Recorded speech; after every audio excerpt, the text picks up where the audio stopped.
we're going to just read out the apologies. The apologies we have is Philip Brett, Kate Nichol and Colin Crawford. Members, declarations of interest. Is anybody, or if you do, we can signal throughout the meeting. Members, I suppose it falls on me to formally welcome you to the Foyle constituency. It's a bit of a Foyle committee today because we've got Bodring, we've got Sinead, but you are indeed very welcome. Today has been a very historic one for the city with the signing of the Derry City and Strabane District Council City deal. I think that many of us were disappointed over the course of the weekend when we heard of the pause and then the unpause. But we do, with regret, obviously still have the concerning issue of the Mid-South West and the Causeway Coast and Glens deals, which remain paused at this time. So I was going to propose that as a committee, we too write to the Secretary of State to articulate, obviously, our concern, not only about what happened over the weekend, but indeed the pausing of the other two city deals. Are members happy enough that we do that? Yeah, absolutely. Yeah. Obviously, we also want to note the concern in relation to Harland and Wolff. I appreciate the Minister had an urgent oral on that yesterday. However, I think that it is important that, again, we articulate our concerns. I think maybe just write to the Minister as well, just in respect, and see if we get some correspondence back. Draft minutes, members, if you refer to page 7 of your minute packs, you will see a draft copy of the meeting held on the 11th of September. Members agreed that that's a true and accurate reflection of what took place? Yep. Yeah. Matters arising, are there any matters arising from the minutes from the last meeting? No? Okay, members, so I think at this point we're going to receive our oral evidence from the Magee Taskforce. So I just invite Stephen Kelly, the chairperson of the task force, and Moira Doherty, head of skills and education within the Department for Economy, to come forward, please. Well, thank you both very much for coming. Obviously, Stephen was down at the City Deal signing as well, and you got here quicker than I did, so it must have. And Moira, you're very welcome. No stranger, obviously, to us in the committee as well. So, thanks very much for coming along. Obviously, we'll open it up to yourselves first of all, and then members, no doubt, will have some comments and questions, maybe reflections as well. So over to you, Stephen. Thank you, Deputy Chair, and apologies I've taken my jacket off, but I did make it here quicker because I had to run, particularly up that hill. So apologies, I'm not dressed appropriately for the committee, but it's great to be here in Ulster University in the historic Great Hall with the committee, and I appreciate the efforts that the committee have all made to travel to here today. The Magee Taskforce was established by the Economy Minister back in March this year. We met for the first time in April, and it's a co-design process involving not just educationalists, but the business, the economic life of the region, the City Council, a variety of different government departments and its agencies, the community and voluntary section of the trade union movement, in a co-design process to deliver on that NDNA commitment that was made by the British and Irish governments back in January of 2020, which said that the Executive would bring forward a programme to grow Ulster University's Magee campus to 10,000 students, including the graduate entry medical school. We've set about our work excuse me, in quite an aggressive fashion and delivered last week, Chair, our interim report. And our interim report is that, so that's a report, it's a record of the deliberations that we've had to date. It records the contributions that people have made. But we've gone a step further than all of that, so we haven't just reported on what has been said to us by the university, by departments and others, but we've made a series of asks, but just short of 30 asks in total, not just of the Department for the Economy and the Minister, but the Irish Government, the UK Government, various other parties, including Derry City and Strabane District Council. We were very taken by the overwhelmingly positive approach that the people of the city and the region have taken. My very first engagement in this role as the task force was with the local residents who are nearest the campus, and they said that they very much support the development of Ulster University's presence here, but wish that to be a success for the university, for the city, but also the community themselves. So we've taken about our work with that in mind to ensure that this is a city-wide and a region-wide benefit, not just simply a benefit in terms of this beautiful part of the city that we're in today. We're also very taken by the contributions of the business community in terms of wishing to have that workforce, that skilled workforce coming through so that they can grow as businesses, so that they can go and create jobs and bring wealth to this region. And we were particularly taken by the contribution of the Western Trust. And one particular comment about that the work that the Western Trust has been doing with Ulster University at this campus has meant that the Trust as a whole is sustainable in the West.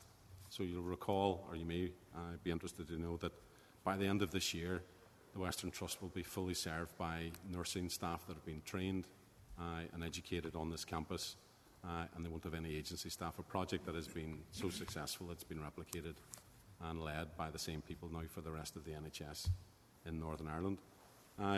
The report is, in many respects, largely there to help us shape what we've been committed to, or we've been asked to commit to, which is the delivery of an action plan by the end of this year.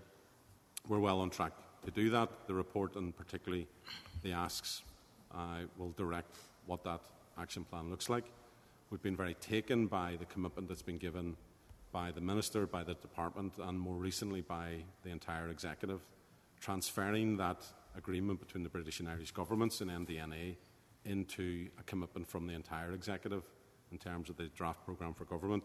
There has been some concern about the precision of the language in that draft programme for government, but we are assured that will be repaired whenever the final programme for government is agreed and is published. And we would very much hope as a task force that our work, both the interim report and the action plan, would actually form and be adopted by the Executive in terms of its delivery of this project. In many respects, the work that we're doing is about creating a new floor rather than creating a ceiling in terms of the educational and economic ambitions of this region. The 10,000 target is the commitment, and it's important that we deliver on the commitments that have already been made. But the ambitions of this region are in excess of that, and we believe that the work that we have done will help contribute to those wider ambitions going forward. We've been particularly pleased with the response of the Department and the University. So the Department have already begun investing. They've put £17.5 million into this campus exclusively, a direct intervention in this campus in the current year. It's in the departmental 3-year plan, and it's in the departmental business plan for 2024-25. When I first started on this role, I challenged everybody to send me anything that's ever been written or contributed in terms of this piece of work. And what struck me was that everything that I read defined the why and nothing defined the how. And our role is a project management role. Our role is to deliver a plan that will be delivered in terms of the infrastructure, student numbers, and supporting infrastructure that goes around all of that. In many respects, our report has breached that Rubicon, or allowed us to move across that Rubicon from the why to the how. And we would hope that the committee, given its role both as a scrutiny but also in terms of supporting the Minister, the Department, the Executives in terms of delivering on their ambitions, that the committee will assist us, and hopefully we'll hear some of that today, in delivering that ambition that has been established in both the NDNA but also the Programme for Government. The University has responded to that stimulus. They are bringing more students on campus. They are very clearly in acquisition mode in terms of student numbers, but also the property and infrastructure that are required to host 10,000 students and the associated staff and research capabilities. The University have also responded by establishing a specific dairy growth group within its senior management team. So it's led by the Vice-Chancellor and has all the major players within the university institution.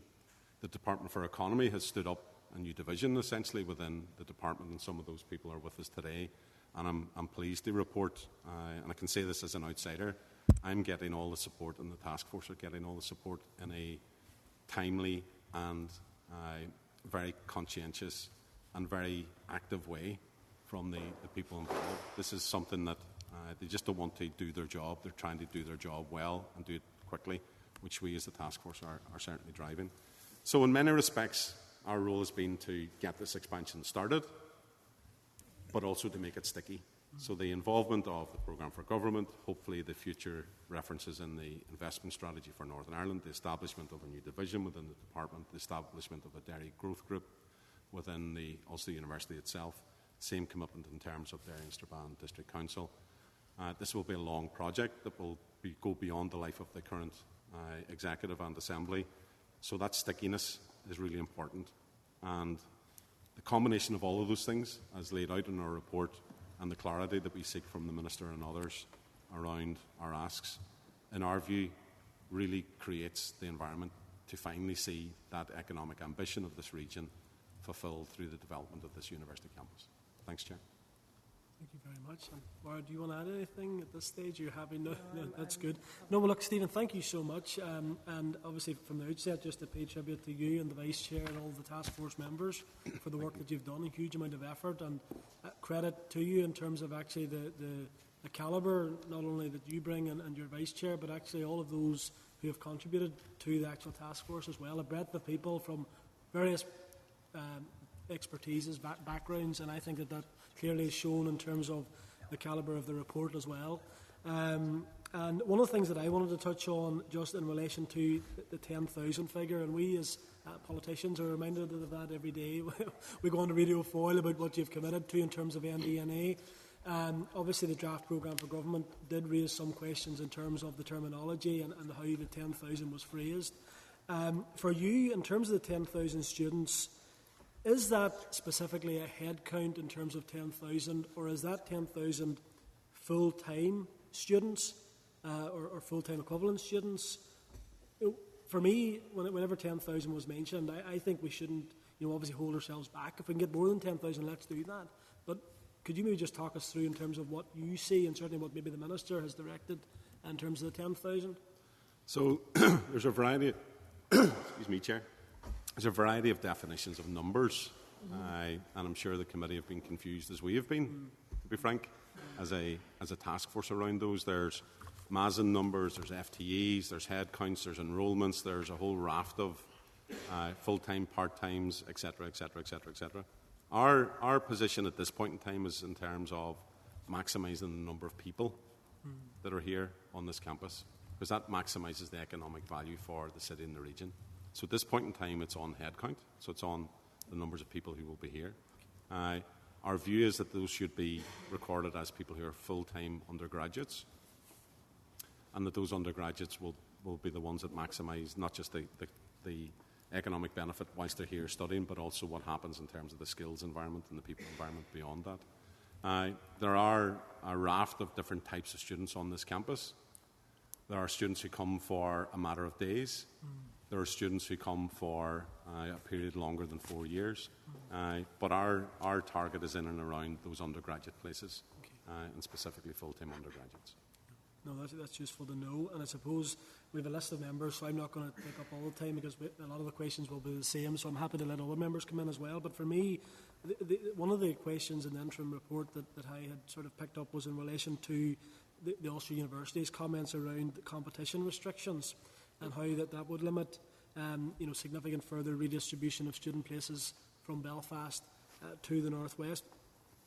What are those competition restrictions that they refer to? Do you know, have you had conversations with them as to what I'm not particularly clear, Chair, on what there's a reference there to the Competition and Markets Authority, and I think it's largely down to how you advertise and promote the programmes that you have, and about not putting restrictions on those. But that's really a question for Ulster University to provide clarity, and I'm sure the committee can. We'll follow up with that. I just thought maybe they had it clarified it with yourselves in terms of what the impact would be in other provision in the area. I think it's important though that there's further comments. As I said at the start, a report is a record of what's been contributed to you. The university also said that there's a natural market share potentially for this campus of 7,200 based on the available talent, the available numbers of people who will graduate or come out of secondary schools and with their A-levels and go to universities and stuff. That's been misinterpreted locally, as in the universities putting a restriction on their ambitions for the campus. It's actually quite the opposite. They're just putting down on record, if nothing really changed, that's what this would look like. the university have, to be fair to them, been really honest and clear about the need for the environment to change, the operational environment to change.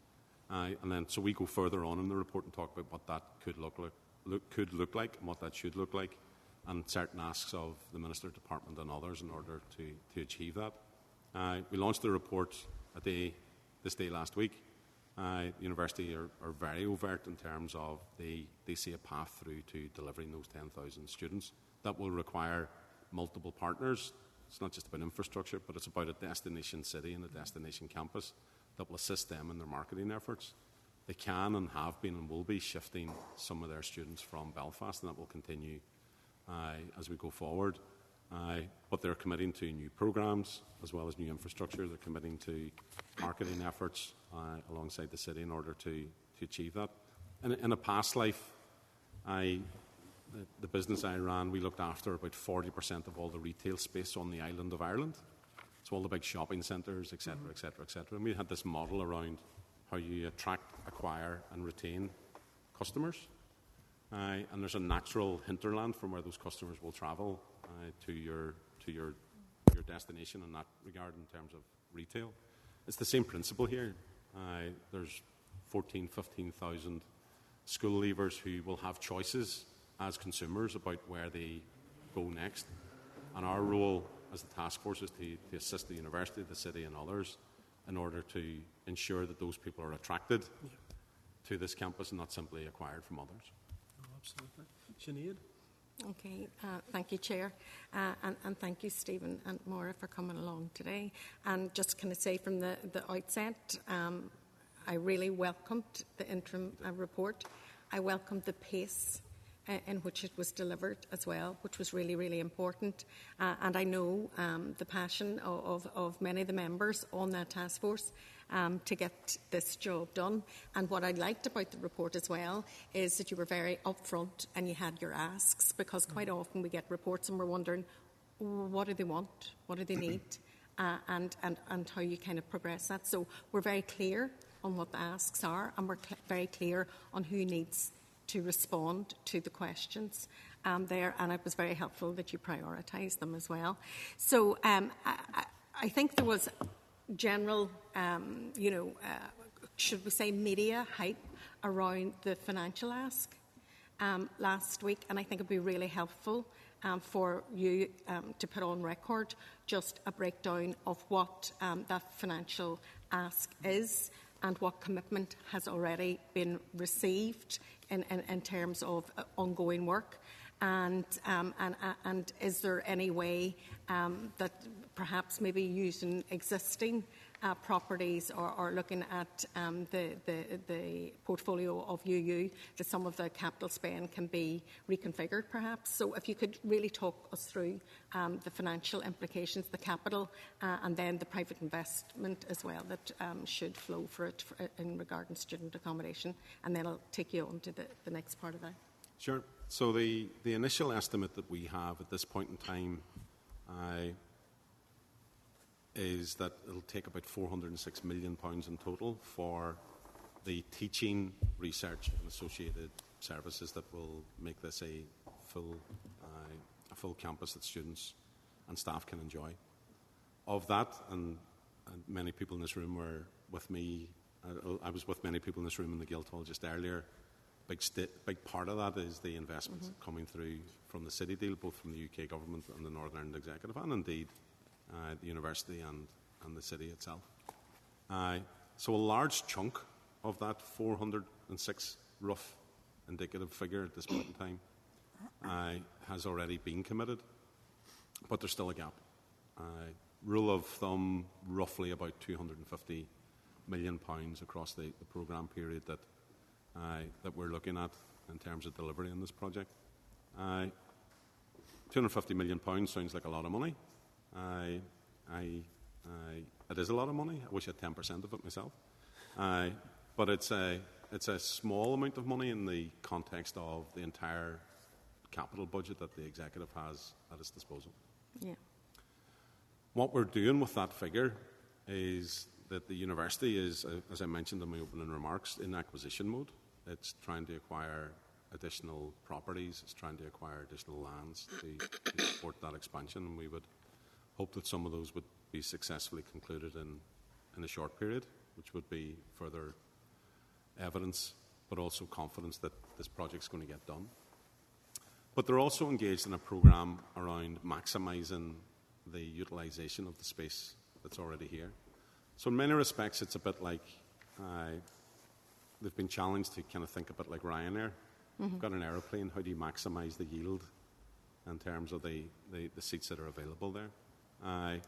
Not all the teaching facilities are used all of the time, so they've invested in technology on the site, which is extraordinary, where they're actually monitoring how many students are using whatever parts of the property at particular points in time, so that they can use that in terms of programming further teaching, which will allow them in advance of any new additional capital investment to maximise that infrastructure that they have on site.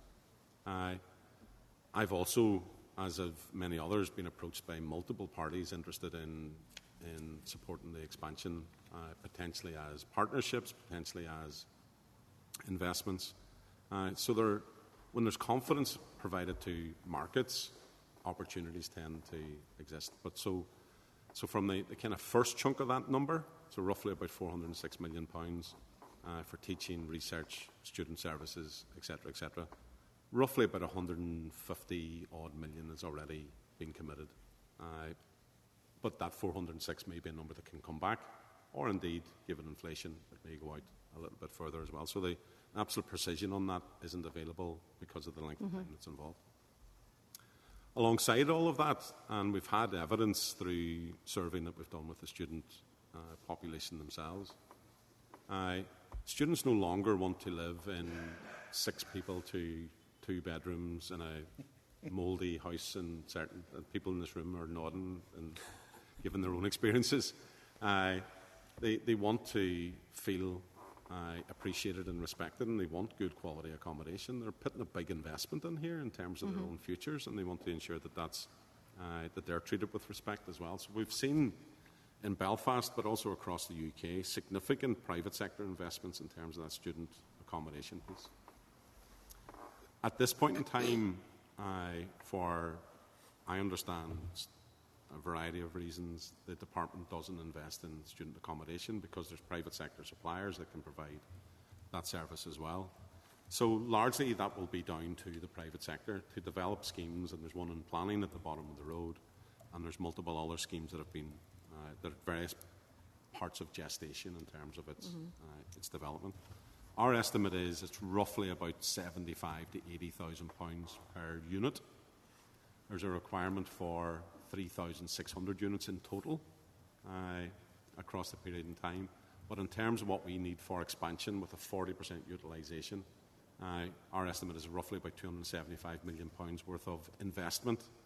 And investment isn't a cost, it's an opportunity. £275 million worth of investment from the private sector into that student accommodation piece. Our view is that we should be providing them with 2 things. One is the stimulus to actually go on and make those investments, to take stuff to financial institutions and get the financial capital requirement that they need to develop those. And that will be a prospectus from the university to say, this is our flight path to the 10,000. These are the likely locations that those people will come from. This is the potential utilisation of student accommodation that will be required for that population of students. So here is the market opportunity. And they take that to the market. Additionally, the university have a model where they guarantee all first years student managed accommodation, plus all of those medical students student managed accommodation through their entirety of their study. So the university themselves can contract with the private sector in terms of provision. We've seen a little bit of that. I think one scheme in particular, and a slightly different scheme in Belfast now around their investment there.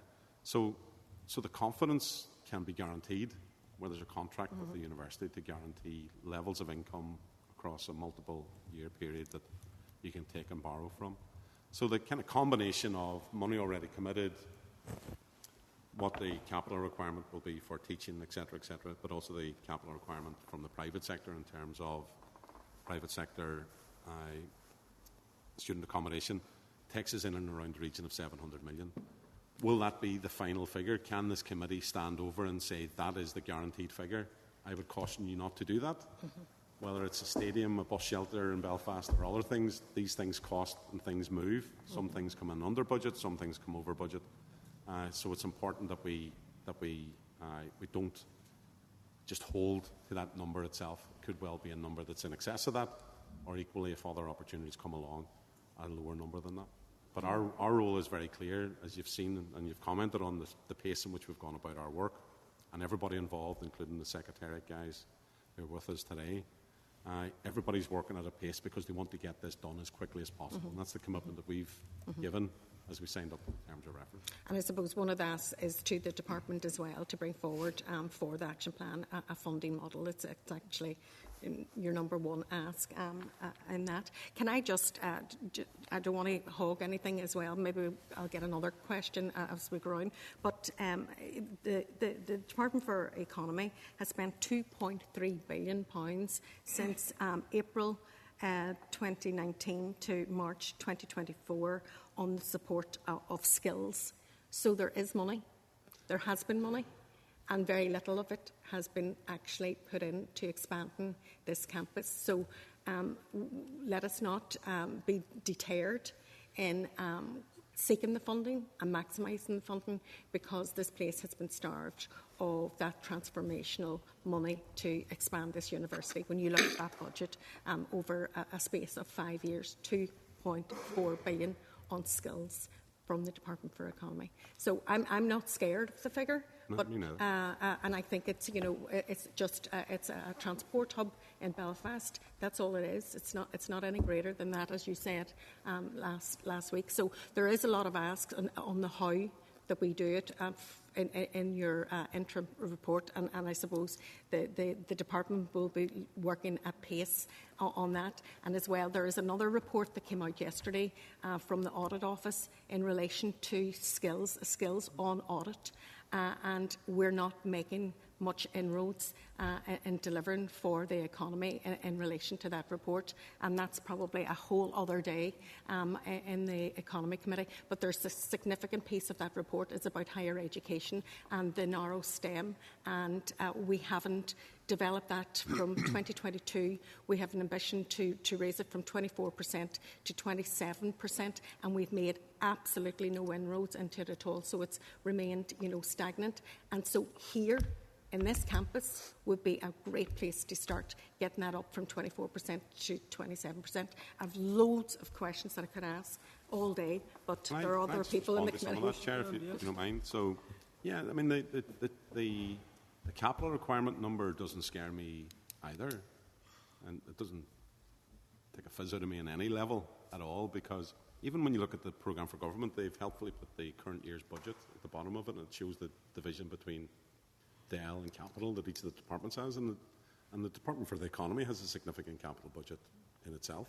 So capital will be made available, I've no doubt about that. But we've also asked for two things. One is that the recurrent funding in terms of supporting those student numbers.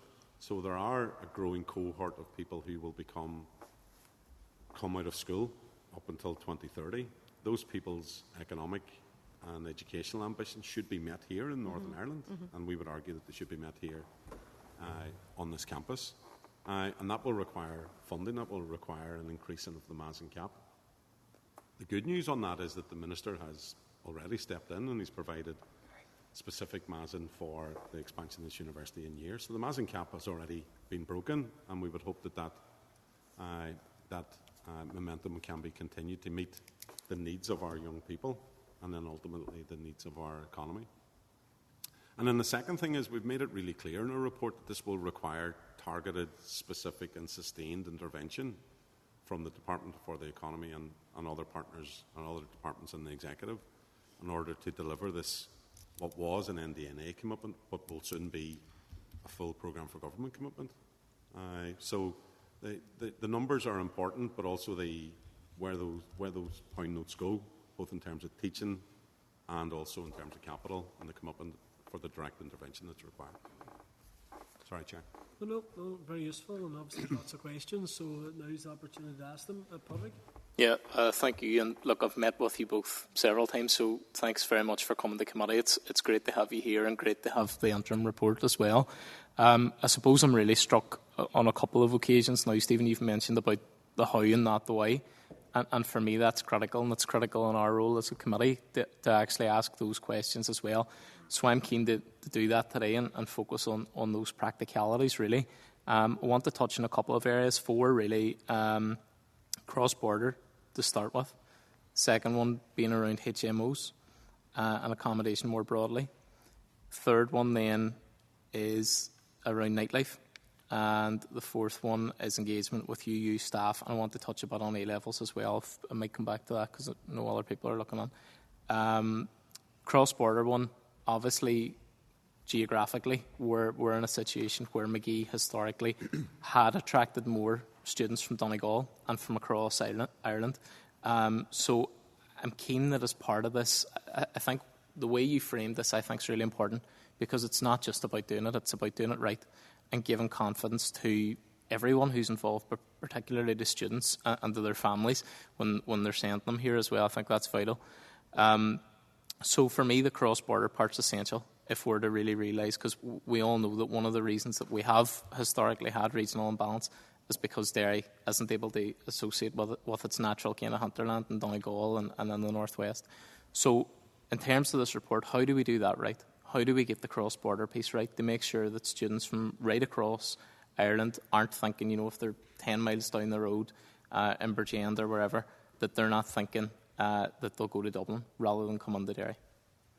So the report touches on that cross-border element, and we've had the wisdom and contribution of both the principal of Atlantic Technical University in Letterkenny, but also the equivalent department in Ireland, where they have a representative on the task force, and their contributions are reported in our report. We as a task force have a very specific session on cross-border in our November meeting to add further colour to the report in terms of our action plan that we'll be publishing before the end of the year. There's roughly about 3,353, I think is the number, equivalent students at the Atlantic Technical University in Letterkenny. They're a really important part of the economic development of the whole northwest region, as are the students that are here. So we need to be sensitive that their ambitions are not ruined as part of this. And we've been clear, not only in terms of this should not be done at the expense of ATU Letterkenny, but also not at the expense of Ulster University's Coleraine campus, because this is about regional balance. It's about ensuring that the development here lifts the entire region on that piece. We do have some numbers there around Irish students who travel north, and they appear to be, it's small in terms of percentage growth at this point in time, but given the stresses and the different model that exists in Ireland around higher level education and the costs involved, particularly in Dublin and other locations, we believe that actually there's probably a growing market in Ireland for students to travel not only to this campus but also potentially Coleraine, but also Letterkenny as well. Second thing to say is that there is incredibly powerful, I think, cooperation between the further and higher education and the council in this region, and we reflect on a little bit on that in terms of the Northwest Tertiary Education Cluster, and the need for that to be given resource but also some standing, because this needs to be planned on a spatial basis and not just simply on a cross-jurisdictional basis. The Taoiseach was here in this room, not far from where you're sitting, Chair, on Monday, given the John Hume Tip and O'Neill lecture. He added further commitment to the expansion of this campus and also Letterkenny as well, because they recognise that what's good for Donegal is good for Derry, and what's good for Derry is good for Donegal. And we need to plan on that basis. So we will be reporting more on that cross-border piece in the second part of our piece of work. Perfect. No, that's reassuring to hear, and I think what you've touched on around students going abroad is similar to students going to Dublin, because I know a lot of people, a lot of my friends, a lot of cousins and stuff who are in Donegal who have had to go to Dublin because it just hasn't been an option for them to come north. Well, or hasn't been further than that. Sadly, my mother's been in Altnagalvin for, it'll be 7 weeks on Monday, and they're all brilliant, but one of the doctors, I took time to talk to him, and he's from Letterkenny, working in Altnagalvin. And I said, great, where did you do your studying? Was it in Dublin or was it in Belfast? He says, no, it was Poland. I says, what? He said, my entire year were all people largely from Donegal and Sligo, where they had to travel to Poland, and the choice is either between Poland or Italy, believe it or not, because there isn't capacity in the Irish system to train those doctors and to educate those junior doctors. And we know from a health point of view that Derry and Donegal are cooperating on cancer and a variety of other issues. If you get your nose broken in Sligo, you're likely to get your surgery here in Derry, etc., etc., etc. And there's staff moving forward and back all the time. But I do believe there's an opportunity there for the Irish government, and it's in the report, to potentially assist in terms of developing what is now a graduate entry medical school actually into an undergraduate medical school that will support junior doctor training for the Western Trust, but also that northwest part of Ireland.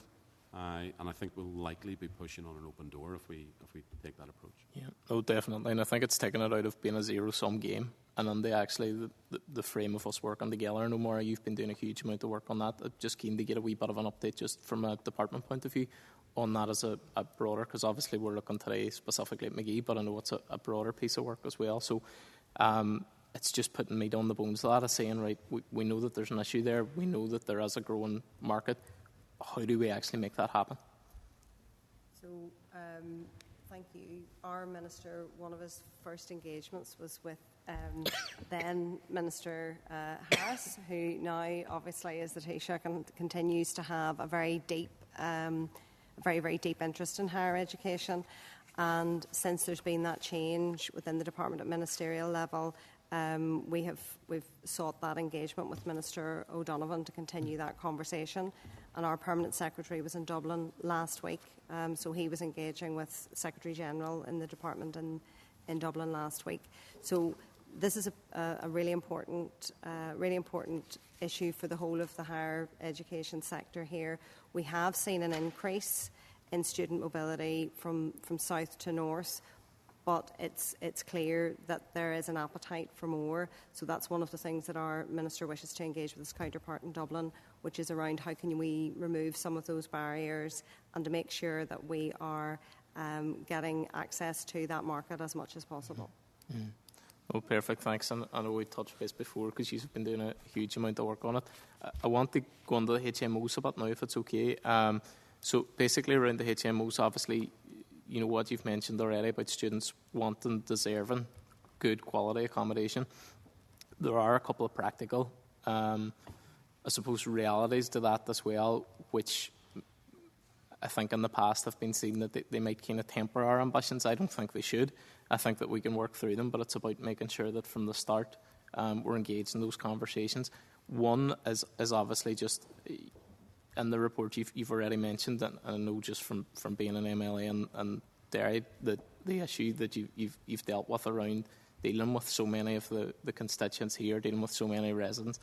And that's been really positive because I think you took a really proactive approach from the start to go out to meet them, to have those conversations. And I think that has to be, very much applauded and welcomed, the fact that you did that. But it's to see what future conversations and how that can be an ongoing engagement. I know it's already part of your plans, but just to maybe get a wee bit more of an understanding of that element, firstly. And secondly, then, in terms of Magee, I know they've been acquiring quite a few buildings for teaching and stuff around the area. But one of the, I suppose, slight concerns that I would have, and it is speaking from a constituency point of view again, but we all know the acute housing shortage that we have in Derry particularly, but right across the north as well. and I would worry that that's going to bring a conflict and potentially, again, raise the issues, raise the prices and so on, and allow unscrupulous landlords to maybe get away with stuff that they shouldn't. So it's how are you linking in with council around proper planning, proper regulation on that. But also, one of the things, and Stephen, you've touched on it as well, is that sometimes people don't fully see the ambition, don't see how far on we are, and getting cranes in the sky is exactly where it needs to be with that. So those new, specific student accommodations are really, really important, firstly for people to understand the ambition and actually the reality of that, but also so that we're not eating into an already significantly under pressure housing market as well. So just keen to maybe understand how those conversations have been happening with both the task force and with the department. Thanks.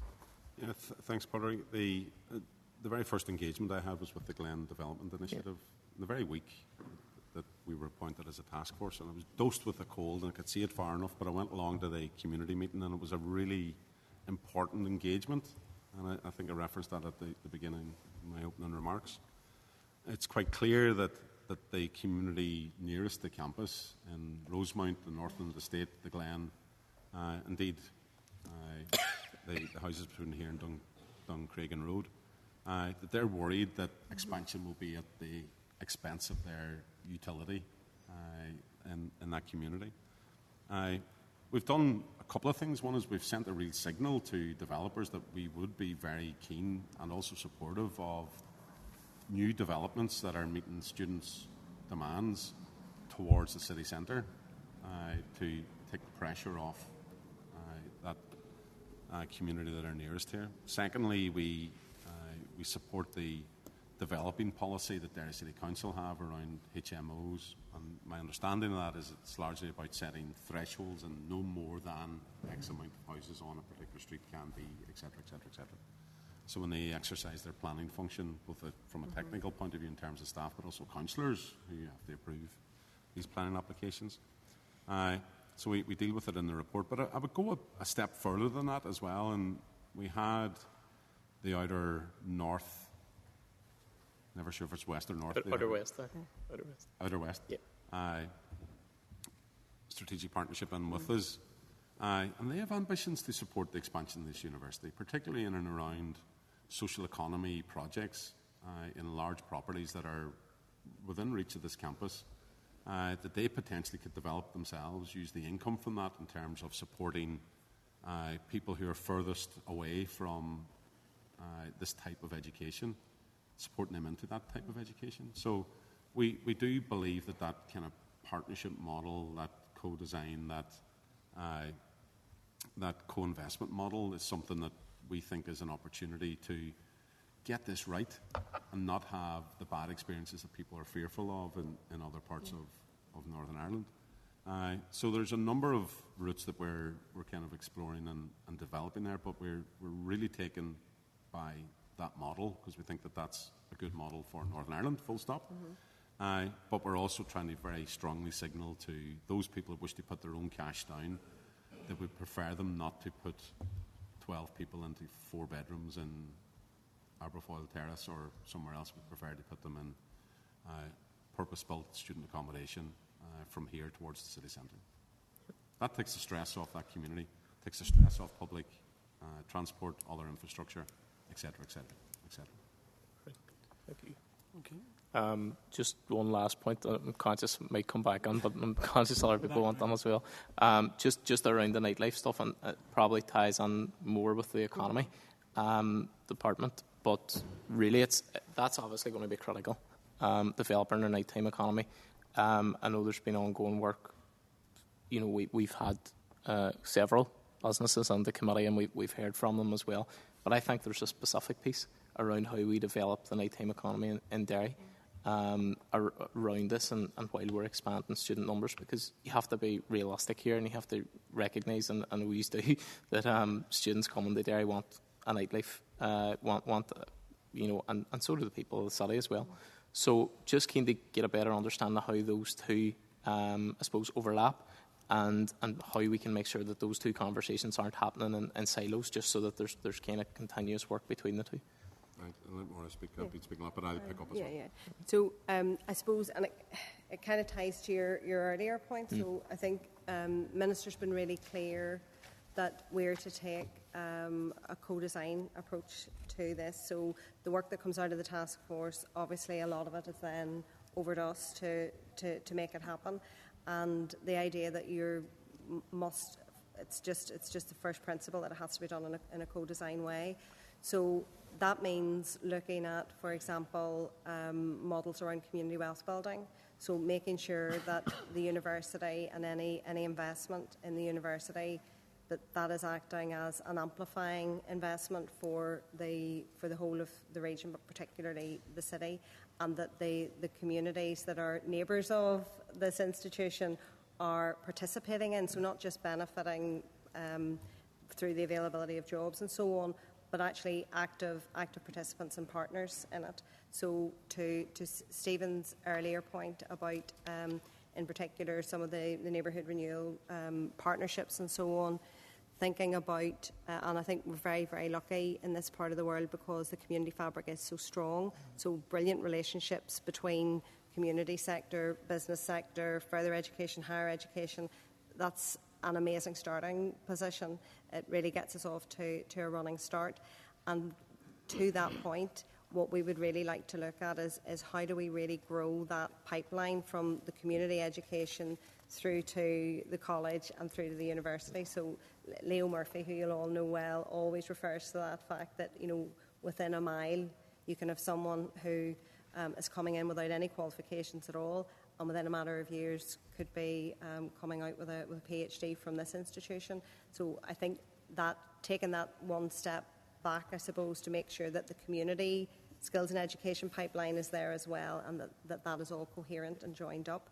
To the nighttime economy piece, which is, I suppose, it's a linked issue around how we do more joining up. So one of the things that the team is working on are those connections with other departments and other bits of the public sector. So nighttime economy, clearly we're going to need really fulsome engagement, not only with the council and the local hospitality sector, but also importantly with transport.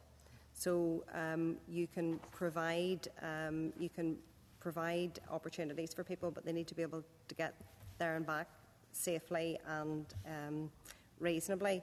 So looking at all these issues, particularly here, I think from that ground up and partnership approach to it, but completely take the point that we start off thinking about this campus, and then very, very quickly have to move the layers out to think, well, what does it mean for all of the elements of the student experience, but also the wider city and region? I would add to that, in a past life, I was Chief Executive of the City Centre Initiative here, and that was at a really difficult time in terms of the city. It really was an unsafe place at times, particularly at night. But that model, that organisation, has continued on today, demonstrated what we can do when we work together. So we had a responsibility around resolving parading issues. As a city, we've come together and sorted those out well in advance. We resolved, and we've now made this city one of the safest cities to go out in at night. And that's not often reflected, perhaps, in the media. Some of them are not far from here. But statistically, it's a statement of fact that those things are there. Part of the development of that nighttime economy will be to stimulate the private sector to take a risk and to make an investment. And I've just been struck by the numbers of approaches I've received. I'm meeting 2 others tomorrow, specifically from local entrepreneurs who have over years acquired properties and were never really sure if the expansion of this university was going to happen or not, and now they are, because they've got some numbers around it, and they see the cascade from NDNA through programme for government, through departmental plan to an action plan that's been developed through investments and monies flowing from city deals, the university, the executive and others. I firmly believe that the private sector will see that stimulation and respond to it positively. It's really, really important. People may think that it's incidental. It's not, actually. We have a whole area in our report that talks about the need for destination city, destination campus. This needs to be an attractive proposition. Back to my shopping centre model of earlier, attract, acquire and retain. For this to work, to get to 10,000, but also to make that stick in perpetuity beyond that point and to grow from that new floor. This needs to be an offer that students and their parents believe is something that's suitable for them. It also ties into the comment I made earlier, and you and I have had conversations around this needs to be an entire city opportunity and not just simply the gap between the Northern Road and the Strand Road. There's opportunities across our city centre, further out, the inner waterside area, etc., etc., etc. We want to see all of that cascade, because our role here is not just simply to get to 10,000 students, but to maximise the economic value so that there is regional balance, that the ambitions of people here, including my own family, are met, that they can study and create a good career, develop some wealth, and have better lives for them and their families. So I do think that as the private sector investors in student accommodation have been stimulated, the same will happen in terms of that nightlife and the hospitality element. Yeah, no, look, thank you both for all your work. I know we've had ongoing engagement, and I think you definitely both have instilled a lot of confidence in ourselves, but also in people across the area. They realise that this has come into fruition, so thanks very much for your work. I'll probably will come back on later. Well, we'll see. I'm mindful you've had from 3 Foyle MLAs, maybe from the other 3 MLAs who are not from this constituency. So I'm going to open up to David, and then it's Philip, and then it's Johnny. But David, go ahead. Thank you. Guys, it's an absolute pleasure to be in Derry. In my previous life and work, Witherspoons was one of the contracts I had, and they had 2 sites here in Derry, and they used Derry as the kind of test sites for the whole of the UK, because it was kind of out of the way. Nobody kind of knew that what was going on, so they used to use. So I used to be here very regularly. The owner of Wetherspoons was actually born and bred in the city, and that's one of the reasons. So he would always have used the two bars here as the kind of test for them. So I used to be here regularly. So it's great to be back. You've answered like loads of what I was going to say, but one of the things I suppose is I love the ambition, and the ambition should never be dictated by finance. So the ambition and the dream of what it looks like, we need to keep working at until we get to build it, and they kind of come, and everything comes along, because not always is government funding the only option to deliver this, and that's great. Also, just I was going to ask you around, and you've kind of answered that reconciliation piece around the shared sort of northwest region, rather than looking at just a hard border kind of there, and we're competing against the Letterkenny and that wider area, but working together, and you've answered that. But I have a daughter in Dublin, in Trinity, and I had a son in England, and he's just finished. But how do you go about attracting and making it? One of the experiences we had going south, and it's the same reversed, is the system has been completely different to apply. How do you navigate that and attract more from across the island here, as well as from Northern Ireland? How do you make that easier for students in the south to access here? I'll let Moira pick up on that second part of it in a second. But one of the things that was when I knew I knew this was possible. Whenever I had some early engagements with colleagues in the department around the student numbers and where those students currently go, and how determined they are to go to those locations. So roughly about half of those students that leave Northern Ireland and travel to Manchester, Liverpool, Newcastle or whatever are determined to go there. They really want to go there. They want to go and explore a new city, a new lifestyle. They want to leave from where they are currently, etc., etc., etc. Whether that's from an inquisitive point of view or from a social point of view, they just want to. They're really determined to go. And then obviously you've got your Cambridges and Oxfords and those institutions with global reputations. So that actually leaves about half that are persuadable, that actually they don't really mind where they go. They don't mind if they go to Newcastle, to Belfast, Coleraine or Derry or Letterkenny or Dublin for that matter. So there's actually a market there that we can actually attract. The challenge then becomes that we've put an artificial cap. Now, it's a very real cap, but I'm calling it artificial in that we're not meeting their needs on the numbers of those students we'll support through the Mazen cap in terms of providing them with a credible opportunity to stay and study near where they live, or even just up the A6 or up the, hopefully eventually the A5, which is developed.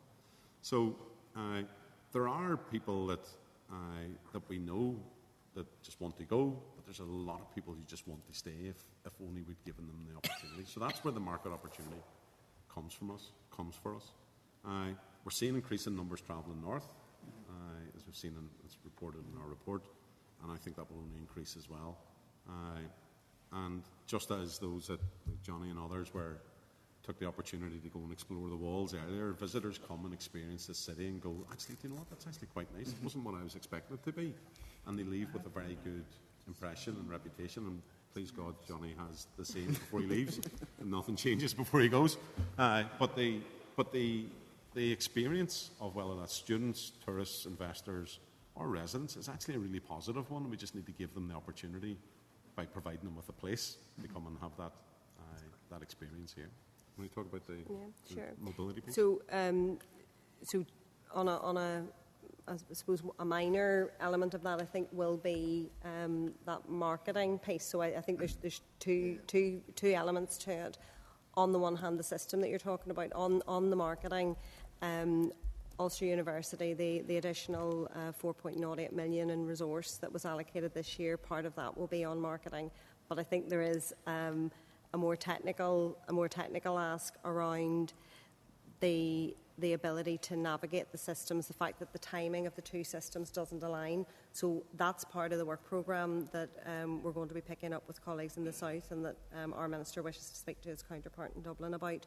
And I think as part of that, and maybe we'll ask your young people to join us, the student voice. So actually understanding from the student's point of view, what is it that made you make these choices? What would have made things easier for you?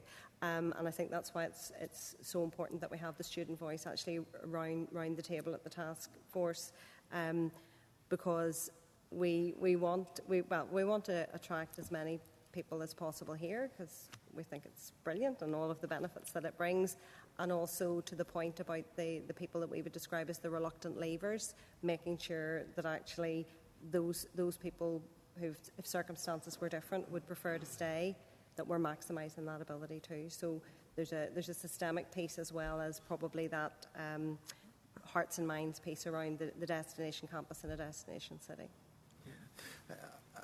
I love your example, Stephen, of the shopping model is exactly, and I would actually love this if it was in Lagan Valley, that you have something as a hub to bring your footfall. So your students, your numbers of 10,000 is the numbers, and I understand that's the target, and I understand that. But the wider implications to Derry for that are endless there. So for the business to buy into that as well. So part of your, as a parent with two kids, they're interested in going to wherever and doing whatever course. You're interested in, what they're going to stay in.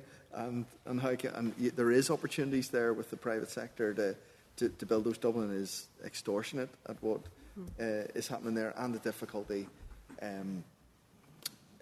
So you're limited in how on areas you can transport. Move quickly to in and out of the. So is there opportunity? You touched on it, but is there opportunities there? Or are the university engaging with the private sector to come in and help, sort of build the whole dream, if you like, in stages? Is that underway, and those accommodations? You said there's one, I think, planned. Is it? Or? No. So the private sector-led purpose-built student accommodation, there's a number of interested parties, and they are directly engaged with the university. Okay. The university themselves also have ambitions in terms of building its own residential campus, not far from here, just off Duncragan Road. That will add maybe 500 students. I think Queen's Elms, but 21st century and really, really nice experience, that type of thing. So they are interested in doing that themselves, and they're seeking development partners and funding for that. I think that will actually be really important because it allows the university themselves to flex in the market to actually provide incentive.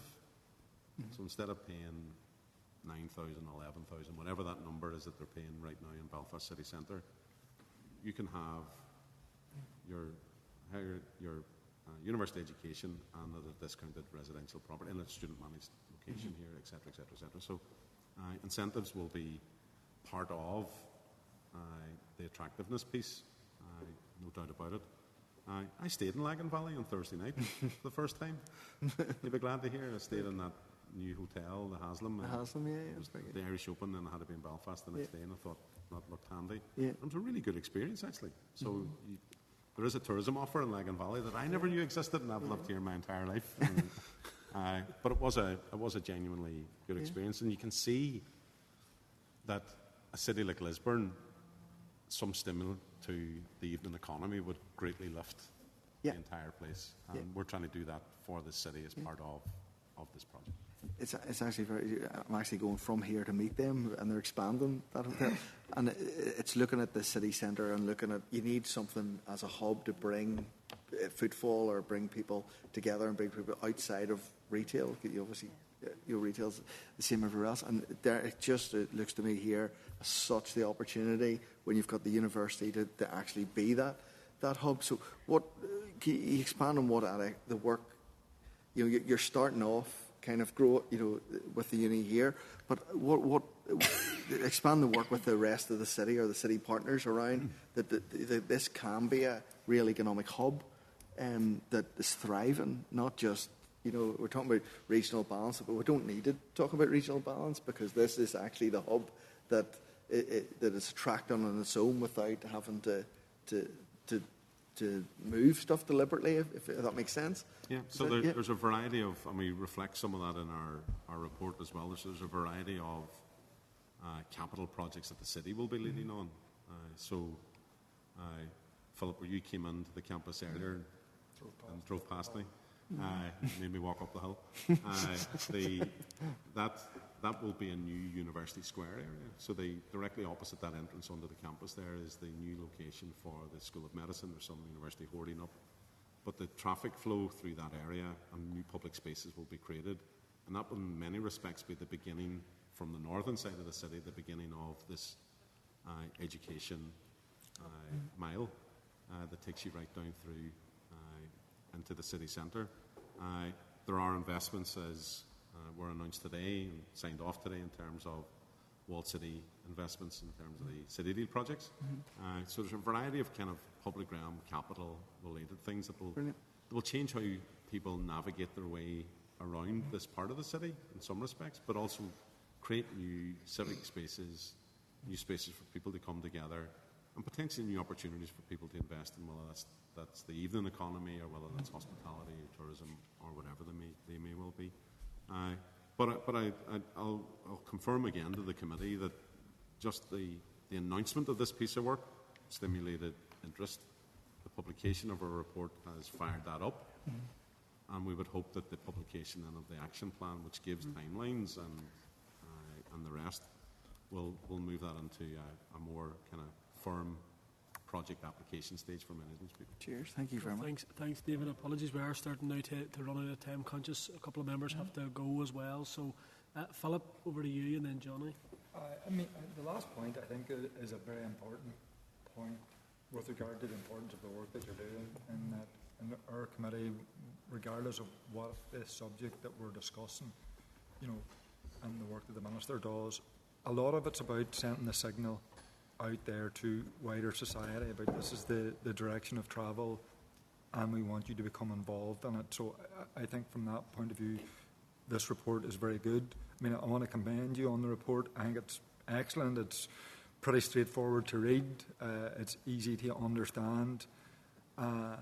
and it's straightforward. And I mean, when the questions, the asks, etc., are very logical. So, I mean, I think it's a really good piece of work. I mean, this is the Economy Committee. It's not the Economy Committee for Belfast. So this work, even though we have 3 foil MLAs who are very heavily invested from a constituency point of view, this is an important piece of work for all of us. It's obviously a very important piece for the Minister because he's set up the task force and is heavily committed. And I'm delighted that it's within the programme for government. Hopefully that elevates a bit more importance from the NDNA, because there are a lot of asks in the NDNA that will probably be sitting there for a long period of time. So, I mean, I don't really, I had a number of questions, quite frankly. You have covered them, so, I don't intend to waste your time. So you've produced this interim report. You're producing a final report, or the report at the end of the year. What do you envisage different in the report? What are you going to do between now and then? Do you expect ministers, the department officials, others to answer some of the questions, provide a bit of detail on some of it? So just what work will the task force do between now and the report, and what do you expect others to do, and what do you expect kind of at this stage to be different about the final report? So thank you in terms of the comments on the report. Our aim was to make it simple, straightforward, straight-talking, understandable, so people can interpret it properly, and then those people who didn't wish to interpret it properly could also interpret it the way that they wanted to interpret it. We've seen a bit of that very recently. The regional balance piece is incredibly important here. I'm talking not just in terms of my role as chair of the Magee Task Force, but as chief executive of manufacturing in Northern Ireland. One of the biggest economic contributors to the economy in Northern Ireland. 1 in 4 of all families in the north depend upon a manufacturing wage. We dominate our exports. If you want to bring any wealth into any economy, then you need to be selling externally, and it's 2/3 of that comes from our manufacturing sector. And it doesn't suit our sector that 83 to 85% of all the higher education students are essentially within a 2 square mile part of Belfast city centre. It doesn't work. It needs to work for the Foyle constituency, for Lagan Valley, for Upper Bann and all the rest of them. And that's why this piece of work is really important. And I think it is from my day job perspective, it is really pleasing that all the executive parties have come together with a programme for government that's designed around it. And I know Sinead's party is also very committed to that piece as well. So we've got everybody aligned with actually going, we need this place to work, and it needs to work for our people, and our people need to be educated and provided with good jobs and locations that they wish to call home. And that's why this piece of work it was easy for my board to permit me to go and do this piece of work, because this fits in with that piece as well. In terms of what we do next, we have almost 30 asks in our paper, but 1/3 of those are directly for the Department for the Economy, the Minister, Moira and our colleagues. They'll address that in a second. But some of those asks are for other departments and other agencies and bodies too. So we have the Department for Infrastructure coming to us, and we're going to have a big conversation with them, hopefully a pleasant one, around planning, water, public transport, public realm, etc., in October. We're also meeting then with, I mentioned the cross-border piece, but we're also bringing people in to talk about attractiveness. So we're asked the student body to reflect on some of that. There's some other people who wish to contribute about this destination city piece. So our immediate asks, or our immediate work, is getting answers to those asks that are in there. That provides us with the precision that we require in order to deliver a plan by the end of this year. We have been appointed for a 3-year period. We are not a scrutiny body. We are not an independent body to oversee this development. Our role at that point in time is to ensure that these things are happening. If there are blockages or conversations that are required, or people need to collaborate and come together on things, or stuff that we need your colleagues collectively across departments to nudge ministers, to nudge their officials in particular ways, then we'll be doing that as well. I see a big role for this committee, and I said that in my opening remarks about I updated my Apple iOS 18 last night, and it gives you like 40 pages of terms and conditions, and you have to click yes at the bottom of them. Of course, none of us ever read that stuff. But I read the pack that the committee sent to me about the role of the committee, and my interpretation of that, and I've given evidence to these committees in Westminster and Dublin and Brussels and everywhere else for years. It's the first time I actually read the briefing, to be honest. And we have a unique model here where the role of the committee is to scrutinise, but also to assist in terms of the delivery of what the executive's trying to do. That's unique globally. And I would very much see the role of the committee going forward to provide that scrutiny and to help and assist us as a task force, the university, the Department of Knowledge, to get this project done. And I mean, I think the fact that we're meeting, this is the first outside meeting out of Stormont, and we're doing it here, will signify the importance that the committee puts on this work as well. No, absolutely. Johnny? Thanks, Chair. And just neatly on from that point, you know, we hear a lot about foil at our committee from 3 different party political perspectives. So it's good to be here. It's good. It's good to see good weather. Perhaps that's maybe a lure for a return. But look, and evidently the energy, enthusiasm that the project is bringing and the task force has brought to Magee it's evident. You know, you can see that, and anybody that goes to historic cities and right across these islands understand how important that is to cultural life within a city. Goes on from the comments that have been made, whether that's nightlife, whether that's vibrancy, it all adds to it. And I suppose probably what I would like to hear a wee bit about, you know, at our committee we've talked a lot about skills. It's been a huge focus for the committee. We heard it. We had a great presentation last week from the Skills Task Force and the work that they're doing. And, you know, the focus has shifted in some regard as to, you know, that desire for everybody to have a degree, just to have a degree, towards having the appropriate skills that will fuel our economy, provide good jobs for the future. And that doesn't always require university, and I say as somebody that went to university. So that leads me on to, you know, if there is a refocusing, particularly through our schooling system towards whether it's apprenticeships, higher apprenticeships, etc., how does that impact upon the future student demographic here? And included in that, if you could, obviously one of your key terms of reference was about that expanding numbers at Magee should not come at the expense of Ulster Unionists or the university. We don't mind that. There you go. Well, campus at Coleraine. And I'm concerned about that particular piece as well, because obviously, you know, speaking directly to the university, they're very committed to the multi-campus model, and it has huge benefit, providing that every campus can bring its own unique selling point. So just maybe if you could elaborate on those points for me. If you may pick up the policy side on the back of that. You're absolutely correct. We cover some elements of it in the paper as well. So there's a very, very important, I would say, programme here at Magee with the Mega Mid-Ulster cluster, where they are partnering directly with businesses to provide higher level apprenticeships, degree apprenticeships here on the campus, not just in mechanical and electrical engineering, but expanding into accountancy now as well. The demand that they have far outstrips the supply. Okay. They literally could multiply this 4 times over. So students themselves are beginning to explore new routes to get to the same destination, but perhaps cheaper on one level. There's obviously very deep concern about the shipyard at the moment. We also have a decarbonisation agenda happening. And in the past, whenever those big utilities and shipyards didn't really need to worry about making a profit, they actually invested a huge amount in skills and investing in apprenticeships and providing people those skills.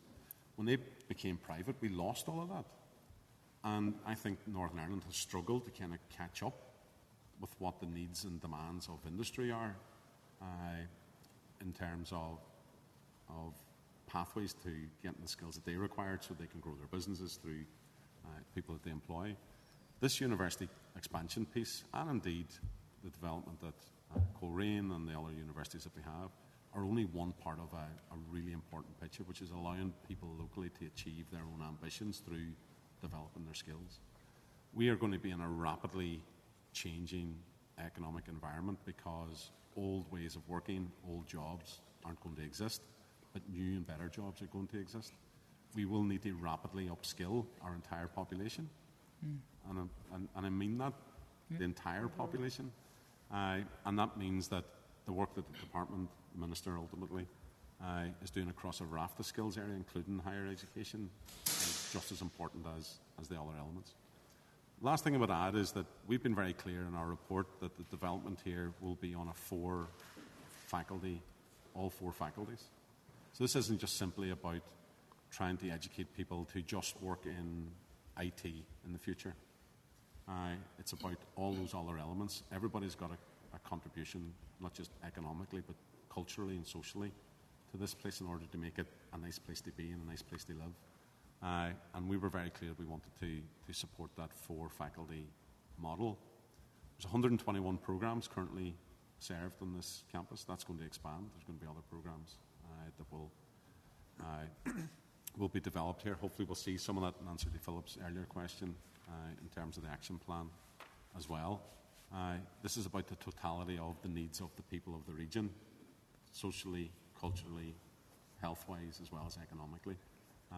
And that can only be delivered by providing them with the skills at a level that they wish to achieve. From the policy side then?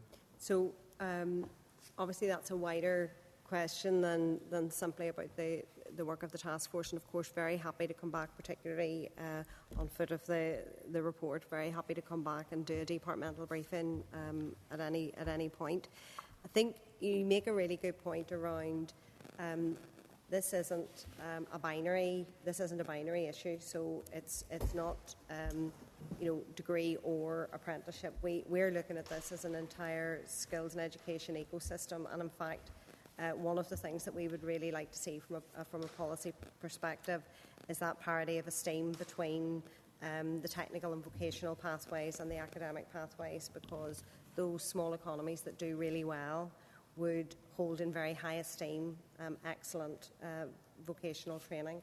So we would love to see the apprenticeship offering grow, but in particular very interested in the higher level apprenticeship, not least because it's producing graduates who are work ready, but also from a perspective around widening participation, that those higher level apprenticeships you're earning while you learn, and you're coming out of university with a degree, work ready, and having been earning throughout and with no student debt. So I think the point that you make as well about displacement between campuses, I think it is important to reiterate that the ambition for Magee is in its most strategic sense an ambition for the entire region, an ambition for higher education generally. So this cannot be about displacement. This has to be about growing the whole higher education sector and ensuring that Magee is getting the appropriate slice of that and making sure that target of 10,000 is fulfilled. Okay. Thank you. Thank you. Sinead, very briefly, if you don't mind. I'm going back to the beginning, Yes. Gary, because I'm going back to Gary's question first. It's sometimes, and I make no apology to anybody saying this, but sometimes it's like hen's teeth trying to get the number of students here in this campus. I constantly ask the question, AQWs are going in steady from my office. What is the breakdown? What is the full-time? What is the part-time student numbers? Where are we starting off from as we speak today? And so that we can track going forward. And part-time students don't have the same impact on our economy as full-time students that are coming here to stay here and to go and enjoy our nighttime economy, rather than the person that may be coming here for a few hours, on a Friday, or a few hours on a Monday. It's a completely different student value in terms of our economy. So we do want to know, is it full-time students that we're measuring, undergraduates, and if it's part-time students, we need to know that too, because different impacts. And where are we today, and where did the 350 new MASN go that the Minister committed to? We know 150 were already pre-committed last year in the 23-24 intake, and we know where they are. But it's the 350 that have come in. And do we know that now? Because we want to have it recorded in Hansard so we can start tracking the changes as we move forward. It's in our report, so I'm trying to find the exact page here, but so I don't give you a rogue number, but it's in our report in terms of the numbers. The numbers that we're using are numbers that are recorded on the 1st of December. Last year. Last year. We had the geek, probably the best description. He described himself a bit like that, so it's okay to use that phrase. With the live information in front of us, was 5,000. It's the number that's reported in this. 5711. Well, that will be from the new year starting in the next couple of weeks. So in terms of the numbers, I just finished this campus is 5,300 something. Yeah. But the universities, provided people made their grades, provided people took up their offers, provided people found the accommodation and they accepted the offers and they actually came and enrolled, that will rise to 5,711 this year. Talking to the university, that process through clearing, finding accommodation, etc., has been good this summer. And as you walk around the campus, you'll see lots of people on campus today, partly because there's open days, etc., but there's potential that 5,711 number will be breached. But they won't commit to that until that 1st of December date. And it's for very good reason. The department would spend lots of money. Unlike our secondary schools, who the day your son or daughter goes in and signs the roll, the school has released the money that pretty much that day. They get paid from the 1st of September for want of a start date for a school year. People can come to university and then decide that they want to do it or don't pay their element of the fees, etc. So the 1st of December date is the actual anchor date that we use. And the numbers we're using is on their, what they call their HESIS database. Yeah. And I'm pretty sure that the university would happy to take you through what that database looks like in live form as we've been through. So because we're exactly the same as you, how do you know you've arrived? If I'm leaving, as I will be here, to go to Muff and have lunch with my family after all of this, I'll know I'll walk to the bottom of the university, I'll get onto the Strand Road, I'll drive down to the Culmore Road, I'll head out towards Culmore, I'll cross the border to get to Tank and Skinnies, etc. You have a plan, but you know where your plan begins from where you actually are starting from, and you know ultimately where your destination is. So those numbers are as important to us. But they're very movable when you're asking the question. And again, it's about the full-time and it's about the part-time and it's about the breakdown. And I'm really unclear about that. And even if they want to refer to the previous December's numbers, I'd be happy to take those numbers and then we'll work from there and we'll monitor the 1st of December numbers. And there is no ceiling on the ambition. 10,000 is the starter. And you've commented at that and the Taoiseach was here on Monday and he talked about Galway 16,500 and Limerick, other cities in Ireland that are much, much smaller than this city. It's also important not to, some of those numbers are fired around and they're not the same numbers as well.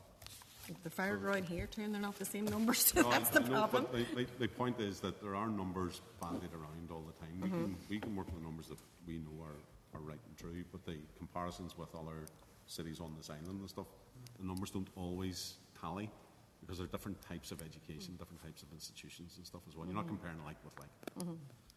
But that's not to say Galway's a bigger student population than Derry has. There's no doubt about that. And Limerick. Yeah. Okay. Thank you all very much. Obviously, there's a lot of interest, a lot of questions, and it's not the end of the road as far as we're concerned. About like the conversation at the City Deal today, it's the beginning, and you've set out the stall in terms of what needs to be done. A very, very helpful interim report. We look forward to having you back, Stephen and Moira, and obviously the task force to hear from you again when the final report has been done. Hopefully we can see progress from the various departments in the meantime. I think that one of the strengths that we have as a city is that collaboration piece. John Kelpie talked about that. That didn't happen overnight. A lot of work, not least from yourselves, but many others, including obviously Ulster University, who we're here with. So thank you very much. It was really insightful, and please pass on our best wishes and thanks to all of those that have been involved as well. Stephen, I know that you have led this, but you've obviously a great team as well in terms of those members. Absolutely. Thank you, And Chair. you're welcome to stay for lunch if you're not going to Muff, that is. You're welcome, you're welcome to stay for lunch. I might take some advice on family mediation from you. Is it? Don't know about that, but anyway, yeah, thank you very much. Thanks, members. So, what? I was just going to ask the clerk just to summarise. I think there was a couple of actions there. So, Chairperson, is the committee content to write to Ulster University just asking around the competition issues that were mentioned in the interim report, the bit about the market share being 7,200, and we can ask again about the numbers of students. Now, there's already an outstanding correspondence with the department about that, but we can ask you the same question. Conscious there, Chair, that members didn't have the time they wanted.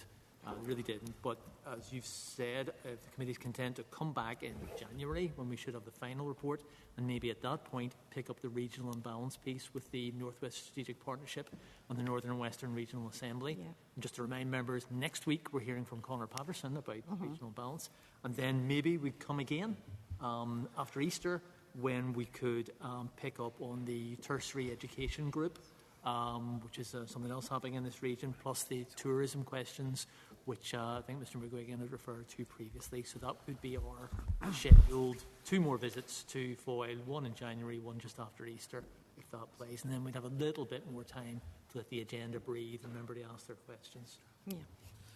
Members happy with that? Yeah. Sounds good.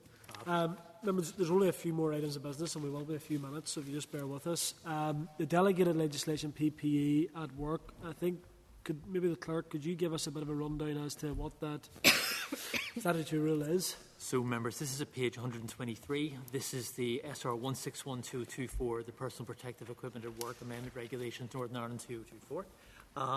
The rule is subject to negative resolution, comes into operation on 21st of October.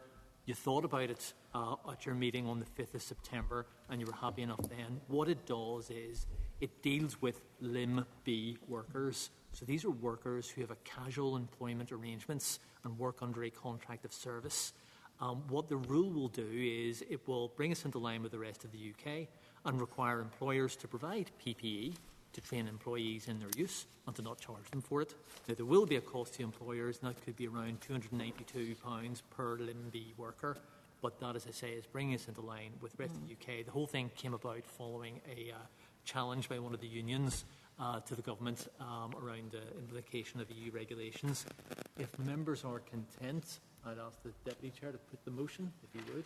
Everybody content? Yeah. That the Committee for the Economy has considered SR 161/2024, the Personal Protective Equipment at Work Amendment Regulations, NI 2024, and subject to the report of the Examiner of Statutory Rules, has no objection to the rule. Is this agreed? Agreed. Agreed. Members, correspondence, if you turn to page 134 of your pack, there's 10 items of correspondence. From what I can see, there are 4 of those which require action. The others are for noting unless any members has any particular concerns. If not... Chair, sorry. Go ahead. Can I just refer again to the Northern Ireland Audit Office report on skills? Yeah. Will we be looking at that as well? Because I think it's really... Sorry, Chair. That report, as you know, was published yesterday. The Public Accounts Committee gets first go. They just do. All right, okay. But I have asked the clerk of that committee what is the Public Accounts Committee's plans. So they, I think, are going to decide. I think they meet on a Thursday. Tomorrow. Tomorrow. So they will have a wee chat. They will decide, so not to put any pressure on the members of the PAC, but they will decide on if they're going to take it up. If they are, we'll have to leave it. If they're not, then the Audit Office, if the Public Accounts Committee don't care, might actually be persuaded to come up and talk to members about it. But that's entirely up to PAC. They have primacy. Okay. And if they wanted to link in with us? Yeah. Yes. costs. Okay. The item 7 of the correspondence is a copy of the NIAO Audit Office summary report for the Department of the Economy. So what this is just it's a wee summary report which the Audit Office has very helpfully done. They've referred to a number of imminent reports, one of which is the skills report. But if members will recall, the Financial Provisions Bill, that was brought forward because the CNAG qualified the accounts of the department a couple of years in a row, and it's meant to really deal with that. So if the committee is content, the committee could write to the Audit Office and say, here, have you looked at this Financial Provisions Bill? Are you happy with it? Does it address the issues that were mentioned when you previously qualified the department's accounts? I imagine they are, but just by way of belt and braces to assure the committee, if the committee are content to do that. Members content? Yeah. The last 3 items are in relation to the Renewable Heat Association. So the recommendation is to invite the Renewable Heat Association to brief the committee on the 25th of September. And Chairperson, is the committee also content that I would write to them, invite them, of course, but also send along the SL1 documents, so they have that side of them. So I just wanted to ask the committee before I did something like that. So this was just a copy of the SL1 we saw, was it last week? I think it might have been. To send that along to the RHA Association, who can come along next week, speak to this, and stick to and the issue would be about tariffs, not about closure, because we'll have a chance to talk about that when the legislation comes, but this is about tariffs, if members are content. Yeah. All right. Good luck with that one. Absolutely. So that's all items of correspondence. Members, if there's nothing else, forward work programme, draft forward work programme is at page 301. You will ask the clerk to speak. So we've just done it. If you're happy enough for 2 more visits to Foyle, one in January, one after Easter, to deal with the things we mentioned, and maybe also to invite the department up to talk to the committee about Programme for Government and their business plan. So they can have a nice chat about that, so that could inform a response from the committee to the Committee for the Executive Office, who are gathering responses on the PFJ. Members are happy to do that. And we are happy to go to other constituencies. That's what I thought. There's a great regional balance. If we can find time, that is. But we'll, I actually think it is good when you do get out to the constituencies and to speak to people and to hear from them and to visit the environment. So I think we should do as much of that as possible. So members, if you're happy enough for the forward work programme, any other business? No. Date and time of the next meeting. The next committee meeting is scheduled to begin on Wednesday, the 25th of September, 10 a.m. in room 30. Just before we close, just to thank, obviously, Ulster University for hosting us today, and thanks to Peter and all of the team at the Department for Economy, our committee here, for the effort that you have put on as well. So thank you very much. I put the question at the meeting, now adjourn. So members, lunch